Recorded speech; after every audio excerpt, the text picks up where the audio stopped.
Welcome to the Smart Business Revolution. Revolution. Revolution. Revolution. You want a revolution? You say you want a revolution? Revolution. The revolution. It's going on right now.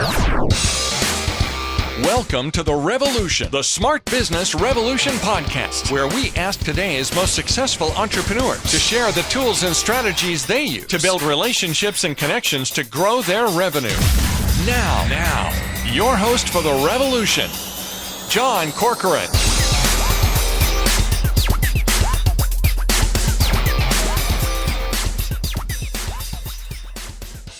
All right, welcome everyone. John Corcoran here. I'm the host of this show. Check out some of our past episodes if you are new to the show, because we've got all kinds of great episodes in the archives with smart CEOs, founders, and entrepreneurs of companies and organizations ranging from Netflix to Kinko's, YPO, EO, Activation, Blizzard. I love to ask successful entrepreneurs about the relationships that got them where they are today. I'm also the co-founder of Rise 25, where we help connect B2B business owners to their ideal prospects. And in this episode, we have got Calvin Johnson. And Calvin founded a company back in 1989 that was originally a Costco home delivery service, turned it into an e-commerce office supply company, an office coffee company, did about $300 million over the years, absolutely nutty run, and then sold it in 2021. And now he has an adventure travel company, and he also has a workplace happiness research, speaking, coaching, workshops, and retreat business. So we're going to talk about all those things. He's really passionate about workplace happiness. And this episode, of course, is brought to you by Rise 25 Media, where we help B2B businesses to get clients, referrals, and strategic partnerships with done-for-you podcasts and content marketing. You can go to our website, Rise 25 Media, to learn all about it. All right, Calvin, pleasure to have you here today. And first, let's start with, we were talking about it beforehand. We're recording this in March of 2022, and there's a war happening between Russia and Ukraine. And you had some team members who are out of the Ukraine. How are they doing? How are you hearing about that? Yeah. Thanks, John.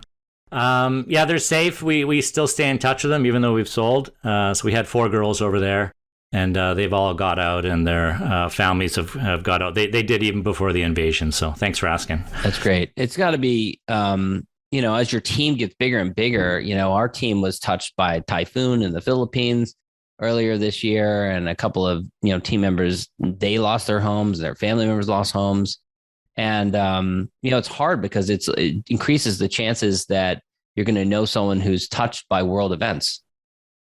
Absolutely. And I imagine you experienced that over the years, 9/11, financial meltdown, different things like that. Yeah, I mean, it just really hits close to home. I didn't actually travel over there, but it's I don't know why it just hits so close to home that it feels like, I'm in Vancouver here. It feels like if Vancouver was to get bombed. It's a very modern city, and I'm just fixated on watching the news, and I hope it turns out for the best, I guess.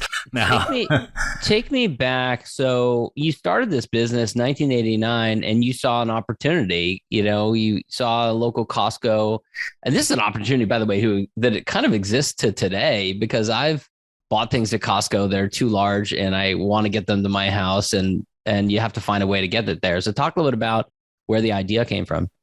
Yeah. I mean, I should have called it Instacart back then, huh? Yeah. So,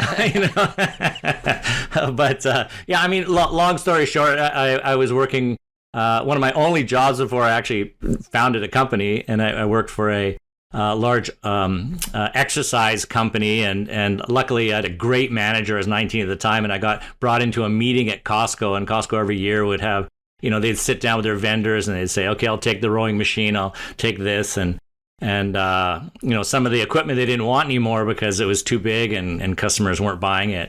And in that meeting, I'd said, well, maybe we could deliver it or something. And my boss afterwards said, well, that's a stupid idea.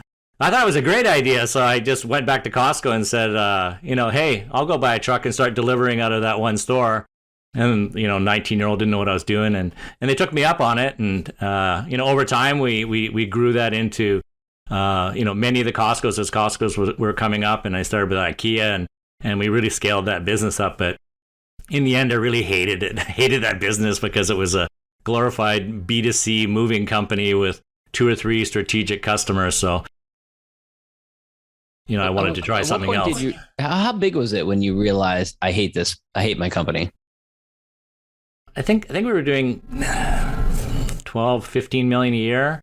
Wow. There's a lot of people that would kill to have a business of that size. What do you do when that happens? When you realize you've built a business that's, by any measure, phenomenally successful, but it drains your happiness? Well, I don't know. The margins were so low, and and I just knew that one day the shoe's going to drop on some of these customers. So when you're dealing with, you're a small player really dealing with big multinationals like Costco and IKEA, and I didn't know enough at the time how to scale nationally, so it didn't feel like we were that successful. Really, we were just had a bunch of moving trucks and moving drivers. Not to knock any listeners who are in the moving business, but it just was it wasn't a very happy time. And but along the way, we started to pick up these customers that would say, hey, deliver me a skid of copy paper from Costco. And it's, that's a different customer. That's a B2B customer. And every Wednesday, we would deliver 2 skids of paper. And it's, wait a second. And then I learned the difference between B2C and B2B and recurring revenue. And so that's where we slowly started to pivot away. It took a few years to peel away the office, to build up the office side and to kind of shut down the home delivery side. Yeah, because you have to build up those clients and you got to replace that revenue slowly over time. Yes. And then you started moving into e-commerce. I think it was around the mid 2000s. Yeah. So as we pivoted, then e-commerce was fairly new. So we were really a catalog retailer of office supplies. That's the way office supplies were sold.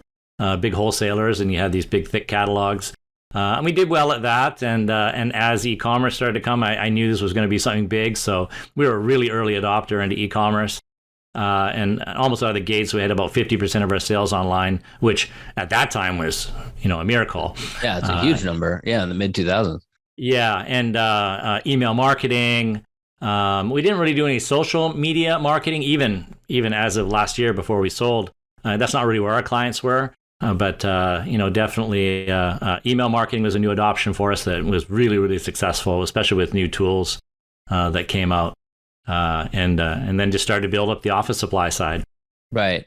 Now, at some point, you became really passionate about workplace happiness, and you developed this unique culture to your company where you built out, you had a distribution center that was designed like a Caribbean home or something along those lines. Talk a little bit about how that evolved. Yeah, where I really got inspired was some of the large customers that we had. There were these movie studios and gaming companies in Vancouver and when we would go visit them, and they were already drinking all that Kool-Aid. They were pulling the stuff out of Silicon Valley and feeding people and great coffee and nap rooms and all that, and it really kind of got me inspired. What's going on here? This is different than my law firm customers that are kind of boring. And so it kind of took me down this rabbit hole of happiness in the workplace and mission, vision, values. So I would start to bring a lot of that back to Likey. And over time, then we kind of became this little poster child of, trying these new ideas and of course, decorating our offices too. I go sailing in the Caribbean all the time. So I thought, well, let's just make it like a Caribbean beach town. And man, it was great for recruiting too, because you'd bring somebody in and they'd look at, I get to work here. Yeah. And so it was a lot of fun, going down that journey of just trying new things in your own business. And you also got to the point where you were doing dozens of tours of your office per week. People would come in from out of town to come tour your facility. Talk a little bit about how that came about. Yeah. Again, trying out all these new, interesting ideas. Then I was part of EO, Entrepreneurs Organization. And so I started with a lot of EO people saying, hey, I hear you're doing some cool things. I want to come take a look. Before you know it, we were kind of just booking tours where people would kind of come through and we'd show them not just the offices in general, but kind of some of the philosophies behind what we would do. Top grading. We had a library. One of the jokes was this. We had this huge library with all the books, a lot of this stuff, and people would say, "Well, aren't people going to steal the books?" And take them out of the library and not bring them back? And we're like, no, it's the opposite. It's actually really hard to get them to read it. So, you had the books there, but it was an issue of getting people to read them. Exactly. But the nap room was a hit. And so, there was, and of course, just other philosophies that we would try and teach people on the tour also that tie back to Rockefeller habits or traction, things like that, if your listeners know about those books. Now, you were mostly a regional company in the greater Vancouver area, right? Geographically. But I know you got into adventure travel. Well, how did that evolve? How did the travel component bring in? Was it just from a personal passion about traveling and you figured I wanted to build this into my business somehow? Yeah, it really came out of Likey, and we had a kind of a charity component to our business called Likey for Good. We did a lot of things locally, like Children's Hospital, but we also did some things internationally. And long story I won't get into now, but I was introduced to Nicaragua and went down and built some homes there. So there's an area in Nicaragua called Cristo Rey, which is an open pit garbage dump with about 10,000 people that live in extreme poverty. So through Likey, we created a program where for every $1 we sold, we would donate a liter of safe, clean drinking water. And for every piece of fruit we sold, we would donate a piece of fruit to the food program. So through Likey for Good, that was part of our tour. Also, some people came and wanted to understand how to do kind of grassroots giving. And then from the tours, people would say, well, the next time you go down and build homes, we want to come. EOers, right? And then EOers started bringing their teenage kids, saying, my kids need to see this. And so my friend Cam, that was in my forum group, we thought, well, this is kind of getting out of hand. Like a lot of people really want to come. So we spun it off into this travel adventure company called ClubNeed, which today kind of really focuses around EOers and YPOers and forum groups and taking them down. Our signature trip is Nicaragua to build some homes, but also see the rest of Nicaragua, which, there's like world-class stuff there.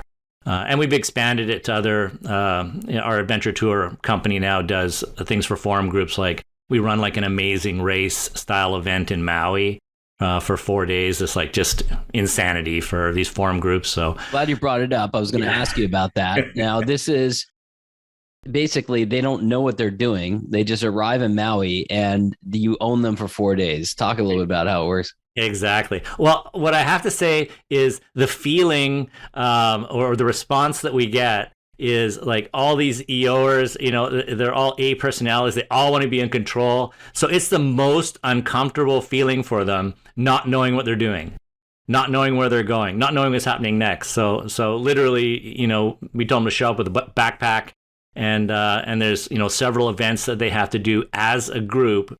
If they don't complete it as a group, usually 8 people in a forum group, right? Then there's penalties. So prior to starting the trip, they each put up $2,500 cash. And if the group doesn't complete a task, then they're penalized in cash, which of course every every entrepreneur doesn't want to lose cash. So we found that we needed the cash component because it was too easy for them just to say, oh, I'm afraid of heights. I'm not going to rappel down that waterfall. But instead, the group had to complete it as a group to complete the challenge, or they get penalized. And it worked. It's pretty fun. It's forum groups have told us it's the most memorable event they've ever done. So I have to say, you must be really good at sales, because I asked you, I remember when we did a call before, if you had a video, and you said, I don't have any videos of it. So you have no video, no website. People have to show up. They have no idea what they're doing. And they're paying you extra amounts that they might lose entirely. Yes. That sounds like a heck of a sales pitch. Yeah. When you put it that way, yeah. But I mean, anybody listening that is in a forum group, you're desperate to find something cool to do. If you're the forum moderator and it's your job to put on something, as long as it hits your budget, and they probably have got some references, they know it's going to be a great kick-ass time. So now that I've sold my company, we're going to focus more on creating some new trips, a Whistler challenge, a Nika challenge, and then we'll keep the Maui challenge. So expand some of those. And speaking of travel, you were in Sri Lanka doing workshops shortly before COVID hit. Talk a little bit about that experience. Yeah, I was in India for a EO global event, and then went to Sri Lanka for a forum or a chapter event. And those were great. And just flying back through Hong Kong, and everybody's wearing masks, and in the airport they're taking your temperatures, and so when I came back to Vancouver, I was telling people, because it was really on the early side of COVID, I said, yeah, this doesn't look good. They're like, oh, no, that's far away. It's not going to affect us. I hope the same thing doesn't play out with Ukraine then, when people say, it's halfway across the world, it's not going to affect us. It's like, I don't know. And how did it affect your business? COVID? Yeah. When short story, when COVID hit, our sales tanked 85%. 85% overnight. Wow. Yeah. March 17th, I think. And we climbed back to about 60%, somewhere in there over time. But luckily in Canada, we had some subsidies. I'm sure my kids are going to pay for it in taxes for the rest of their life. But, we had subsidies that paid 75% of our payroll and 75% of our rent. And that kept us on life support. And so we decided we were looking to sell. We actually worked with an M&A company. We were looking to sell pre-COVID. We were all wrapped up and had some good LOIs. And I kind of parked it because we were really ramping on the office coffee side of our business, which has higher multiples. So we thought, well, we'll just park it for a bit. We put the toe in the water and got some good offers, but we thought we could do better. Obviously that didn't pan out. So there must have been some moments there where you were like, okay, this is what comes to it, like 30 years of building this business, and it's going to go kaput. Yeah. We were right. My wife worked in the business. That's an interesting story in itself. All good, but a lot of EOers ask, how do you make that work? My wife and I sat a year ago and said, okay, we really have two paths. We have to go back to market to the people we got LOIs from, and a bit of a tail between our legs, and try and get a deal done. And at the same time, talk to bankruptcy lawyers. So we're either going to bankrupt it or try and get a deal done. Long story short, that luckily, the heavens opened up, and one of the Fortune 500 companies that had come to Canada, and were doing a massive roll up, even pre-COVID. When they looked at us, we just weren't quite the right fit. So their war chest of money they spent on other company. My buddy, he was bought. He had a similar business. And so in 2021, when I called back, I just called the CEO back and said, hey, any opportunities? And basically on the phone, he's like, how much do you want? Threw out a number. He goes, yeah, okay, let's just get this thing done. I was like, oh my God. Were you even prepared with a number, or did you just kind of? I did. I kind of just tweaked the multiples a bit. And I was going to be prepared to argue that, let's not talk let's not talk COVID numbers. Let's kind of talk pre and post COVID and argue that point. But it was a bit of a haircut of what we were going to market for pre-COVID, but not far off. We had good assets, and there's two sides when you're selling too, that, what does the other side want? And now in retrospect, looking back, what did they want? They wanted an instant plug and play company. They knew we had great high culture. They took all our people. We had great customers because we had great customer service. So it was an easy plug and play acquisition in comparison to that CEO. I think has done like 30, 40 acquisitions across Canada. And I'm sure some of them were just painful. And ours was just ready to go. So we talked to him, in kind of March last year, and we had a signed deal, money in the bank, by May 17th. So we had a deal done in 3 months. Wow. Now you had a number of different pivots on this business where it kind of changed from one thing to another. But still, selling your business is one of those big things that you oftentimes only go through once or twice in your career. You mentioned you had a friend who'd been through it before. What was it like going into that experience, not having, I don't think, having been through selling a business, certainly a business of this size before? And who did you lean on? Was it that friend? Were there others that you leaned on that were helpful in guiding you through it? Yeah, I got great advice right off the bats that kind of shocked me is that, if you want to sell your business, you really need to start 2-3 years in advance. And, all the reasons for that. Probably one of the biggest ones was that, whatever your EBITDA is, times your multiple is kind of your money in your pocket. So you want to be on this hockey stick kind of curve in the right direction, when you're ready to sell. Don't try and sell in a panic mode. So I'd spent a couple of years prior to that just preparing and learning and asking, and again, back to asking my forum mates and other people in EO. And it's not hard with entrepreneurs, right? It's a pretty small, cliquey group, so you just need to throw it out there on LinkedIn or something. Who sold a business? I need to talk to you. And I got tons of great advice from, your M&A lawyer is probably one of your key guys, and clean up your books and, make sure you got the right type of accounting and all those good things. So when we did go to market, like I said, that first time, we were pretty prepared. And that's the reason why when I came back to market and called that CEO, we had everything ready to roll. Yeah. And was there a part of you that was just kind of ready to move on and do something new? Yeah, 100%. I had my 50th birthday and I went to Denmark to study happiness in the workplace. And then I went to Bhutan. And, when I came back, I'm like, I'm just not happy doing this. I've been doing it a long time. It's time for another chapter in my life. There's a neat statistic too that only 30% of businesses that try and sell actually sell. I remember reading that one time. So even if you want to sell, and a lot of times, I found out in that number though, a lot of times it's because the owners, the entrepreneurs, they pull it off the table. I know, oh my God, what am I going to do? This is my identity. What's my next chapter? I don't have anything to do. I don't want to retire. I'm too young. So a lot of times they just pull it off and then keep going. Well, and one of the hard parts about selling is that put all this effort into building this culture, whether you like it or not, the culture is probably going to change somewhat. There's going to be changes afterwards. Were there any parts of you, it hasn't been that long since you sold, but were there any moments 24 hours later, a few weeks later that you were like, what did I do? Yeah, no, I mean, you take COVID into perspective. So I was like, woo, thank God I missed dodged the bullet on that one. But I think in regular times, it probably would have been a little scarier, right?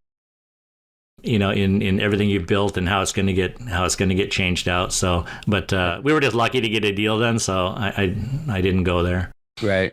We'll talk now about your focus on ClubNeed and Culture Kitchen and what you're excited about with those items, with those two initiatives. Yeah, definitely with ClubNeed. Really ramping up. I think that travel is going to be a big boom moving forward. Things are slowly opening up, so might take another year or so. And just really excited about, tying in our charity side, impact charity, and bringing people down and showing them how possibly they could create. It doesn't have to be Nicaragua, but I think the most gratifying experience that we've had is business owners and showing them how they can create, purpose in their business and translate that to their staff. By creating something of value in the charity side. So we'll keep that going, and I love working with forum groups and EOers and YPOers, so can't go wrong there. So, and then on the Culture Kitchen side, that's your workplace happiness, research speaking, coaching, workshops, retreats. Yeah. My biggest fear there, honestly, has been, I've collected all this information and, it's a big passion of mine. And if I don't do something to keep talking about it and sharing that, then I'm just going to lose it. I feel I have a lot of value to give. So, I don't know. I it's not a huge business by any means, single public speaker kind of thing. Maybe write a book or something, but kind of a collector of ideas, sort of. And I feel I got a lot of value there. So the few companies that I've worked with, I think I've seen great value. So, people need a little happier workplace, I think, especially now with the great migration or whatever you want to call it. I think it's really challenging times for business owners right now. Everything from supply chain to hiring. And so if you can get even one or two little tips and tricks from myself or anybody, I think it can be a game changer sometimes. Yeah. And speaking of that, now you have a wall of books behind you, different books that you probably recommend. for someone who's listening to this as a business and wants to build a happier workplace, wants to invest in better culture, what do you say to them? How do you tell them to get started with that? Yeah, of the books you see behind me, any business that isn't run. Sorry, how do I say this? Without pissing people off, but every business needs to be organized, and the people that come to work for you are, expecting consistency. So I think the best place to start, happiness isn't about free fruit and nap rooms. It has nothing to do with that. And sure, it has to do with respect and all those other great things too. But it's just consistency. I'll give you an example. My 18-year-old son, and he's working for a company, and he's just had his 3-month review. And he's like, Dad, nobody's approached me. Nobody's come up to me and said, hey, when do I get my 3-month review? I've been here 3 months and I just keep working every day. Like, I don't know, what should I do? So consistency in a business, and in the EO world, people talk about Rockefeller Habits, which is a great book, and out of that is called Scaling Up. So if you look up Scaling Up, and then there's also another one called Traction. And basically, if you read those, I'd kind of suggest Traction. It's probably a little bit easier. But basically, it's just a rhythm in your business that the whole company understands what's going on. And a great little test would be when we had these tours come through our business, we kind of had mentioned this. I said, if you can pick the person that's been in our business the least amount of time, maybe they just started 2 weeks ago, and you walk up to them and say, hey, what's going on in this business? What's happening in this business? Of course, the worst thing you'd want them to say is like, hell if I know. Like, nobody tells me anything. Imagine somebody's been there 20 years. Sometimes you get that, the crotchety old guy, right? Sure, yeah. So that was always a benchmark for us, so that at any stage, everybody in our company would know, what's happening in the business, what's happening with them personally, what's happening with them and their team. And a lot of that goes back to just communication, like huddles, having a huddle every day, having all hands meetings where everybody attends. So I think happiness really ties down to first on, just great communication, that people know why they're coming to work. And then you layer purpose on that. Why am I coming to work? If I'm coming to work just to pick orders, or am I coming to work because, every dollar we sell, there's a liter of safe, clean drinking water for somebody in Nicaragua. And I know all about that charity and the people there and why they're so important. So creating purpose and communication would be two great ones. That's great. Calvin, this has been a really interesting journey. Love hearing your story, and I look forward to what the next chapter looks like for you. Any final thoughts, any words of wisdom that we didn't cover? Because you work on so many different things. I don't know. Right now, I'm thinking about it's just the Ukraine. So hard. Yeah, there's a lesson in that, right? How difficult it can be to put one foot in front of the other when world events seem to be spiraling out of control. It's a small, small world, and everybody's very interconnected together. So we just have to remember that. Yeah. Calvin, where can people go to learn more about you and connect with you? So workplacehappiness.com, that's my speaking site, and ClubNeed.org would be for the adventure travel. And I'm on LinkedIn, Calvin Johnson on LinkedIn. It's a great place to reach me. Excellent, Calvin. Thanks so much. Hey, great. Thank you for listening to the Smart Business Revolution podcast with John Corcoran. Find out more at smartbusinessrevolution.com. And while you're there, sign up for our email list and join the revolution. Revolution. And be listening for the next episode of the Smart Business Revolution podcast.